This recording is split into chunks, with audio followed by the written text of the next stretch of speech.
Can you shed some light on the Abbasid Caliphate invasion of India and their defeat? So let us understand what these caliphates are. What are these caliphates? So there were four major caliphates. So a caliphate is an Islamic system of governance. The head of state is called the caliph, and it essentially is ruled by Sharia law.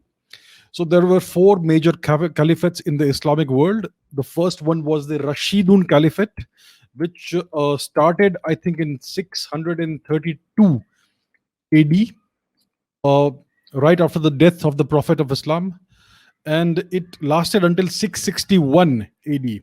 And the capital of this caliphate was in Medina and in Kufa. So this is the Rashidun Caliphate. The second major caliphate is the Umayyad Caliphate, which was from 661 to 750 AD. Its capital was Damascus. The third caliphate was the Abbasid Caliphate, the one you have mentioned.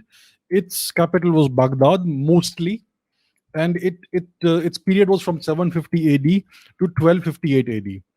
It ended with the destruction of Baghdad by the Mongol Empire under Hulagu Khan. And the fourth and last major caliphate was the Ottoman Caliphate, which was based in Constantinople. It was the Ottoman Empire and the Caliphate. So the Ottoman Emperor was the Caliph. So the question you asked is about the Abbasid Caliphate, the third caliphate between 750 AD and 1258 AD. So if you look at the first Islamic invasion of India, the very first attempt to invade India, it was during the Umayyad Caliphate, when this guy called Muhammad bin Qasim tried to invade Sindh, the western part of India, and he was successful to a small extent. He was able to defeat, I think, Raja Dahir, was it? And that was the first person who actually was able to capture a small piece of Indian territory. So that was parts of Balochistan and the western part of Sindh. Now the Abbasid Caliphate, that time duration, saw a great number of Turkic invasions into India. So these were Islamic invasions for sure, but these were not from the Abbasid Caliphate itself. These invasions came in from the northwest of India, from the Turkic occupied territories of Central Asia. So there were many such invasions, many waves of invasions. You had invasions by the Afghans who had been converted to Islam. So Afghanistan was also being ruled by Turkic dynasties. First, you had the Ghoris, and then you had the Ghaznavis, etc.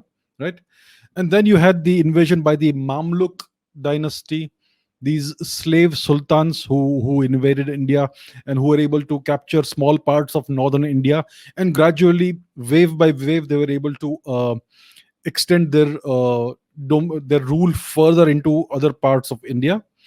So this is all about the Turkic invasions, which happened between the 10th, 9th, 10th centuries until the 13th century approximately.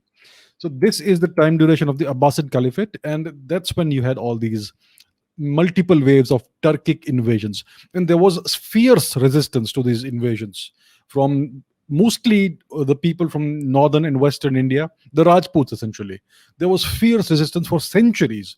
There were so many waves of invasions, and the Indians were able to repel them repeatedly, decade after decade, century after century, until eventually these guys were able to make some major breakthroughs. So that, in brief, is about the invasions of India during the time period of the Abbasid Caliphate. So these were not invasions from the Caliphate itself. These were Turkic invasions from the northwest of India, mainly through the Khyber Pass.